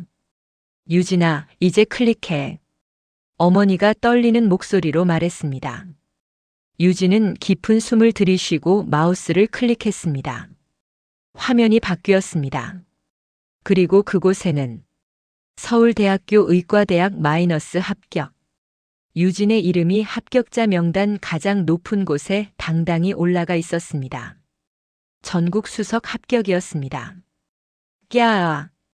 민수가 소리를 지르며 뛰어올랐습니다. 어머니는 유진을 꼭 안고 울었고 아버지는 기쁨의 눈물을 흘렸습니다. 태우는 조용히 박수를 쳤습니다. 유진은 할머니에게 달려갔습니다. 합격 통지서를 프린트해서 할머니에게 보여드렸습니다. 할머니, 저 합격했어요. 서울대 의대요. 전국 수석으로요. 할머니는 유진을 꼭 안아주며 속삭였습니다. 그래. 내 강아지. 우리 아들이 살아서 의사가 됐다면 딱 너 같았을 게다. 고맙다, 유진아. 살아줘서 고맙다. 꿈을 포기하지 않아줘서 고맙다. 유진은 할머니의 갈라진 손등에 입을 맞추며 말했습니다. 할머니, 이제 제가 할머니 주치의예요. 우리 이제 평생 같이 살아요. 제가 할머니 손도 완전히 고쳐드릴 거예요. 할머니는 고개를 끄덕이며 웃었습니다. 그 미소는 30년 동안의 고난과 상처를 다 씻어내는 듯 했습니다.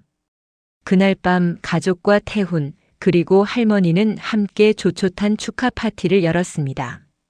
병원 VIP 병동 라운지에서 케이크를 자르고 유진의 미래를 축복했습니다. 유진 양 축하합니다. 당신은 반드시 훌륭한 의사가 될 것입니다. 태훈이 축배를 들었습니다. 고맙습니다, 회장님. 제가 여기까지 올 수 있었던 건 모두 할머니와 회장님 덕분이에요. 아닙니다. 당신의 노력이 만들어낸 결과입니다. 저와 할머니는 그저 조금 도와드렸을 뿐이에요. 할머니가 유진의 손을 잡으며 말했습니다. 유진아, 의사 되면 돈 많은 사람들만 치료하지 마라. 가난한 사람들, 돈 없어서 치료 못 받는 사람들 꼭 도와줘야 한다. 알았지? 네, 할머니. 약속할게요. 저도 할머니처럼 어려운 사람들 도울 거예요. 하지만 이것은 끝이 아니었습니다. 진짜 이야기는 이제부터 시작이었습니다. 12년의 세월이 흐른 뒤 이들의 인연은 더욱 눈부신 기적을 향해 달려가고 있었습니다. 세월은 유수와 같이 흘러 어느덧 12년이라는 시간이 지났습니다. 하지만 강산이 변한다는 그 긴 시간 속에서도 절대 변하지 않는 것이 있었습니다. 바로 한 노파가 심은 선의의 씨앗과 그 씨앗을 황금빛 숲으로 키워낸 한 소녀의 약속이었습니다. 서울의 한 대형 종합병원. 이른 새벽부터 응급실은 전쟁터를 방불케 합니다. 사이렌 소리와 함께 실려온 환자들, 분주하게 움직이는 의료진들, 그리고 불안한 표정으로 기다리는 보호자들. 그 긴박한 소음들 사이로 냉철하면서도 따뜻한 목소리가 울려 퍼집니다. 환자 의식 확인하고 기도 확보하세요. 심박수 체크. 당장 수술방 준비합니다. 보호자분, 제가 살릴 테니 제 손 꼭 잡고 정신 차리세요. 하얀 가운을 입고 분주히 움직이는 전문의. 30살의 박유진이었습니다. 12년 전 해진 교복 소매에 자퇴서를 품고 울던 소녀는 이제 대한민국에서 가장 실력 있는 흉부외과 의사가 되어 있었습니다. 그녀의 가슴에 달린 명찰 위에는 말자 의료재단이라는 로고가 선명하게 빛나고 있었습니다. 유진이 집도하는 수술실. 간호사들이 기구를 건네고 마취과 의사가 환자의 상태를 체크합니다. 유진의 손은 정확하고 빠르게 움직였습니다. 심장 판막 수술. 한치의 오차도 용납되지 않는 고난도 수술이었습니다.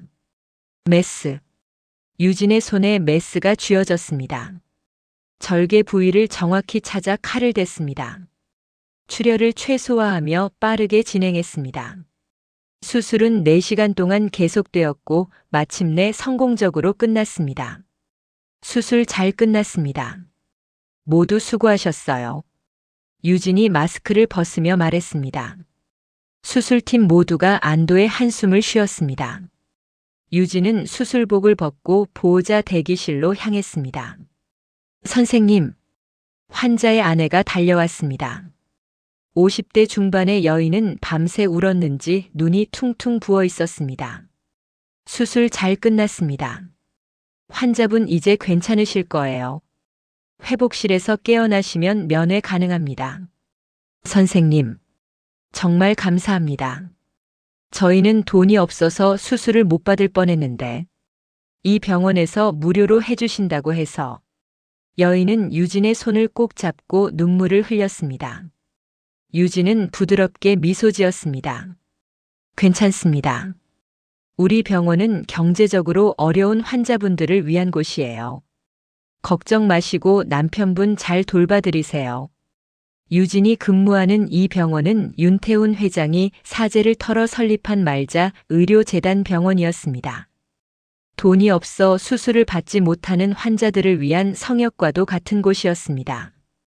병원의 이름은 오말자 할머니의 이름에서 따온 것이었습니다. 유진은 이곳에서 하루에도 수십 명의 환자를 진료했습니다. 그 중에는 유진처럼 가난 때문에 치료를 포기할 뻔했던 사람들이 많았습니다. 심장병을 앓는 어린아이들, 수술비가 없어 고통받는 노인들, 산재로 다쳤지만 보상받지 못한 노동자들. 유진은 그들 모두를 자신의 가족처럼 여기며 최선을 다해 치료했습니다. 당직을 마친 유진이 가운을 벗고 병원 1층 로비로 내려왔습니다. 오후 2시. 점심을 먹을 시간도 없이 수술을 했던 유진의 배에서 꼬르륵 소리가 났습니다. 유진은 로비 한쪽에 있는 특별한 공간으로 향했습니다. 세련된 인테리어의 카페 오말자 하우스. 병원 로비 한쪽에 자리 잡은 이 카페는 일반 병원 카페와는 달랐습니다. 따뜻한 나무 톤의 인테리어와 부드러운 조명, 그리고 벽면을 가득 채운 오래된 사진들. 사진 속에는 30년 전 포장마차 시절의 할머니 모습이 담겨 있었습니다. 카페의 주인은 이제 90줄에 접어든 오말자 할머니였습니다. 할머니는 이제 더 이상 비바람을 맞으며 길거리에서 토스트를 굽지 않습니다.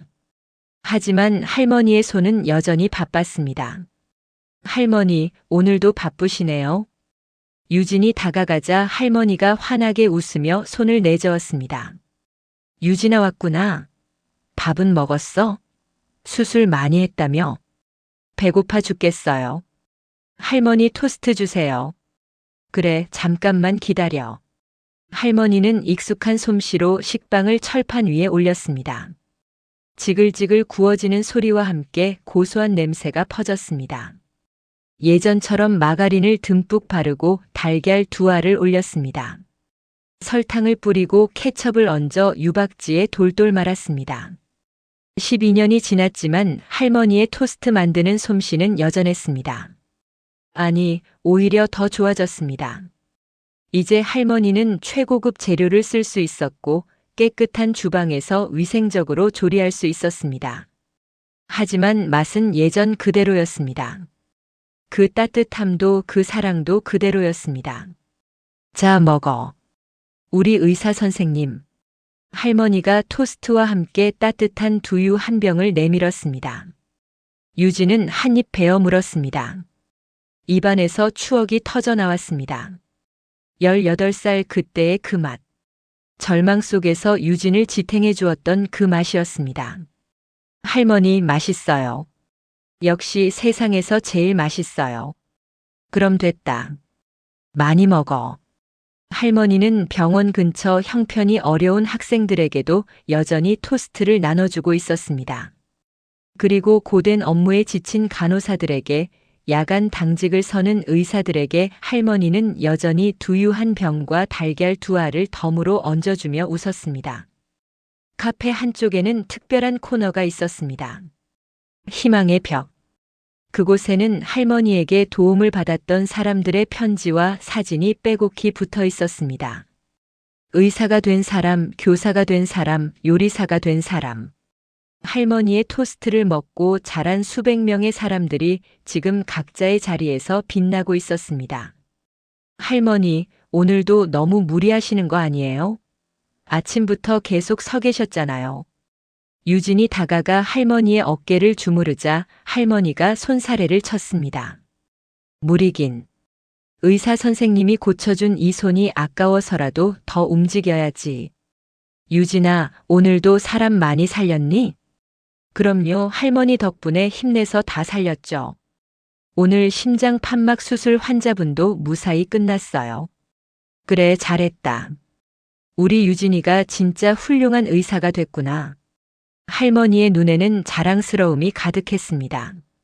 할머니에게 유진은 단순한 의사가 아니었습니다. 할머니가 평생 꿈꿔왔던 죽은 아들이 자랐다면 되었을 그런 모습이었습니다. 그때 카페 문이 열리며 중후한 신사가 들어왔습니다. 이제는 글로벌 기업의 회장이 된 윤태훈이었습니다. 40줄에 접어든 그는 더욱 성숙한 카리스마를 풍기고 있었습니다. 그는 매주 금요일이면 아무리 바쁜 일정 중에도 이곳을 찾아 할머니의 토스트를 먹는 것이 일과였습니다. 할머니, 저 왔습니다. 오늘도 토스트 부탁드립니다. 태훈이 왔구나. 오늘은 회의 없어. 할머니 만나러 오는 시간은 항상 비워둡니다. 이게 제 일주일 중 가장 중요한 일정이에요. 태훈은 유진 옆에 앉았습니다. 두 사람은 마치 남매처럼 편안하게 대화를 나눴습니다. 유진 선생님, 오늘 수술 잘 됐다고 들었습니다. 네, 덕분에요. 회장님이 만들어주신 이 병원이 아니었으면 그 환자분 수술 못 받았을 거예요. 제가 만든 게 아니라 할머니가 만드신 겁니다. 저는 그저 할머니의 뜻을 실현한 것뿐이에요. 할머니가 태훈에게도 토스트를 만들어 주었습니다. 20년 전 굶주리던 소년이 먹었던 그 토스트. 이제 그 소년은 한국 경제를 이끄는 거물이 되었지만 여전히 할머니 앞에서는 어린 소년처럼 굴었습니다. 할머니, 맛있어요. 이 맛은 정말 변하지 않네요. 그럼 할매 손맛이 어디 가겠니? 세 사람은 한참을 함께 앉아 있었습니다. 피 한 방울 섞이지 않은 이 세 사람은 이제 세상 그 어떤 가족보다 단단한 인연으로 묶여 있었습니다. 20년 전 굶주리던 소년, 12년 전 자퇴하려던 소녀, 그리고 그들을 품었던 노점상 할머니. 카페 창밖으로 학교 정문 쪽을 바라보았습니다. 할머니의 낡은 천막이 있던 그 자리엔 이제 거대한 5말자 장학재단 빌딩이 서 있습니다. 지상 15층 규모의 현대적인 건물. 그 건물 전광판에는 매일 아침 할머니가 유진에게 해주었던 말이 황금빛 글씨로 흐르고 있었습니다. 기죽지 마라, 당신은 세상에서 가장 귀한 사람이다. 그 건물에서는 매년 수백 명의 학생들이 장학금을 받아 꿈을 키워가고 있었습니다. 가난 때문에 공부를 포기할 뻔했던 아이들이 의사가 되고 변호사가 되고 교사가 되고 있었습니다. 유진 선생님, 내일 장학금 수여식에 참석하시죠? 네, 당연하죠. 제가 빠질 수 없죠. 내일은 5말자 장학재단의 연례 장학금 수여식이 열리는 날이었습니다. 유진은 매년 이 행사에 참석해서 장학생들에게 자신의 이야기를 들려주었습니다. 절망 속에서도 꿈을 포기하지 않았던 이야기. 할머니의 사랑으로 다시 일어설 수 있었던 이야기. 그날 저녁 유진은 부모님과 민수를 만났습니다. 가족은 할머니가 운영하는 카페 근처 식당에서 저녁을 먹었습니다. 누나, 오늘 수술 몇 건 했어? 민수가 물었습니다. 22살이 된 민수는 이제 건강한 청년으로 자랐습니다. 12년 전 심장 수술을 받은 후 완전히 회복한 민수는 대학에서 체육교육을 전공하고 있었습니다. 한때 계단도 오르기 힘들었던 소년이 이제는 마라톤을 뛰는 청년이 되었습니다. 오늘은 3건. 다 잘 됐어. 누나 정말 대단해. 나도 누나처럼 사람들 돕는 일 하고 싶어. 그래서 체육교사가 되려고 해. 아픈 아이들 건강하게 만들어주고 싶어. 잘 생각했다, 민수야. 내가 받은 기적을 다른 사람들에게도 나눠주는 거지. 아버지는 이제 태훈의 회사에서 관리직으로 일하고 있었고, 어머니는 자원봉사 단체를 운영하고 있었습니다. 한때 빚 때문에 도망치듯 살았던 가족은 이제 안정되고 행복한 삶을 살고 있었습니다. 유진아, 내가 정말 자랑스럽다. 아빠가 미안해. 그때 너한테 너무 짐을 많이 지웠지. 아빠, 그런 말씀 하지 마세요. 그때 그 경험이 저를 더 강하게 만들었어요. 그리고 할머니를 만날 수 있었잖아요. 식사를 마친 가족은 함께 산책을 했습니다. 12년 전 포장마차가 있던 그 골목을 지났습니다. 이제 그곳은 깨끗하게 정비되어 있었고 할머니를 기리는 조형물이 세워져 있었습니다. 낡은 리어카와 철판을 본뜬 청동 조형물. 그 옆에는 작은 명판이 붙어 있었습니다. 이곳에서 30년 동안 오말자 할머니는 배고픈 아이들에게 따뜻한 토스트를 나눠주었습니다. 할머니의 사랑은 수많은 사람들의 인생을 바꾸었습니다. 우리는 할머니의 정신을 영원히 기억합니다. 유진은 그 조형물 앞에 서서 깊은 감사를 느꼈습니다. 할머니가 없었다면 지금의 자신은 없었을 것입니다. 다음 날 장학금 수여식이 열렸습니다. 오말자 장학재단 건물 대강당. 수백 명의 장학생들과 그 가족들이 모였습니다. 무대 위에는 할머니와 태훈, 그리고 유진이 나란히 앉아 있었습니다. 유진이 마이크를 잡고 일어섰습니다. 안녕하세요. 저는 말자 의료재단 병원 흉부외과 전문의 박유진입니다. 저도 여러분처럼 12년 전에 이 재단의 도움을 받았습니다. 유진은 자신의 이야기를 들려주었습니다. 가난 때문에 자퇴하려 했던 이야기, 할머니가 베풀어준 사랑, 태훈 회장의 도움, 그리고 지금까지 온 과정. 여러분 기억하세요. 가난은 죄가 아닙니다. 지금 힘들다고 해서 미래까지 힘든 것은 아닙니다. 여러분은 모두 귀한 사람들입니다. 기죽지 마세요. 그리고 언젠가 여러분이 성공하면 그때는 또 다른 누군가를 도와주세요. 그것이 할머니가 우리에게 가르쳐 주신 것입니다. 장내는 박수 소리로 가득 찼습니다. 많은 학생들이 눈물을 흘리고 있었습니다. 수여식이 끝나고 한 학생이 유진에게 다가왔습니다. 고등학교 2학년 여학생이었습니다. 선생님, 저도 의사가 되고 싶어요. 그런데 저희 집이 너무 가난해서. 가능할까요? 유진은 그 학생의 손을 꼭 잡았습니다. 가능해요. 저도 했으니까요. 포기하지 마세요. 열심히 공부하세요. 그러면 길이 열립니다. 선생님처럼 되고 싶어요. 가난한 사람들을 돕는 의사가 되고 싶어요. 잘 생각했어요. 우리가 받은 사랑을 다시 나눠주는 거예요. 그게 우리가 할 일이에요. 그날 밤 유진은 병원 옥상에 올라갔습니다. 서울의 야경이 한눈에 들어왔습니다. 반짝이는 불빛들. 그 빛들 하나하나가 누군가의 삶이고 누군가의 꿈이었습니다. 유진은 할머니의 갈라진 손등을 떠올렸습니다. 이제는 많이 나아진 그 손. 유진이 직접 치료하고 보습제를 발라드렸습니다. 더 이상 피가 배어나오지도 찬물에 부르트지도 않은 고운 손이 되었습니다. 유진은 깨달았습니다. 할머니가 30년 동안 두유병에 모았던 것은 단순히 동전이 아니라 절망에 빠진 누군가를 일으켜 세울 수 있는 희망의 자본이었다는 것을요. 그리고 그 희망은 이제 유진을 통해, 태훈을 통해, 그리고 수많은 장학생들을 통해 세상으로 퍼져나가고 있었습니다. 유진의 핸드폰이 울렸습니다. 할머니였습니다. 유진아, 내일 아침 일찍 토스트 먹으러 올 거지? 네, 할머니. 당연하죠. 내일도 수술 있어서 힘낼 수 있게 할머니 토스트 먹어야 해요. 그래, 할매가 맛있게 만들어줄게. 일찍 자라, 알았지? 네, 할머니도 일찍 주무세요. 사랑해요. 나도 사랑한다, 내 새끼야.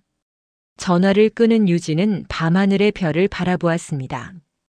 어디선가 할머니가, 태훈이, 그리고 수많은 사람들이 유진을 응원하고 있는 것만 같았습니다. 오늘 이야기 어떠셨나요? 가난은 죄가 아니지만 가난 때문에 꿈을 포기해야 하는 현실은 비극입니다. 하지만 그 비극을 기적으로 바꾸는 힘은 거창한 법이나 제도가 아니었습니다. 새벽 공기를 가르며 건넸던 따뜻한 토스트 한 줄, 그리고 너는 귀한 사람이다라고 믿어주었던 한 사람의 진심이었습니다. 혹시 지금 너무 힘든 시간을 보내고 계신가요? 기억하세요. 당신이 베푼 작은 친절은 절대로 사라지지 않습니다. 그것은 눈부신 황금빛 트럭이 되어 당신이 가장 필요한 순간에 반드시 당신의 문 앞을 찾아갈 것입니다. 여러분의 인생에도 할머니의 따뜻한 두유 같은 기적이 가득하기를 바랍니다. 그리고 여러분도 누군가에게 그런 기적이 되어 주시길 바랍니다. 지금까지 시청해 주셔서 감사합니다. 내용이 감동적이셨다면 구독과 좋아요, 그리고 여러분의 따뜻한 사연도 댓글로 남겨주세요. 당신의 선행이 누군가에게는 황금빛 기적이 될 수 있습니다. 지금까지 인생사연 낭독 극장이었습니다. 감동적인 이야기로 다시 찾아뵙겠습니다. 감사합니다.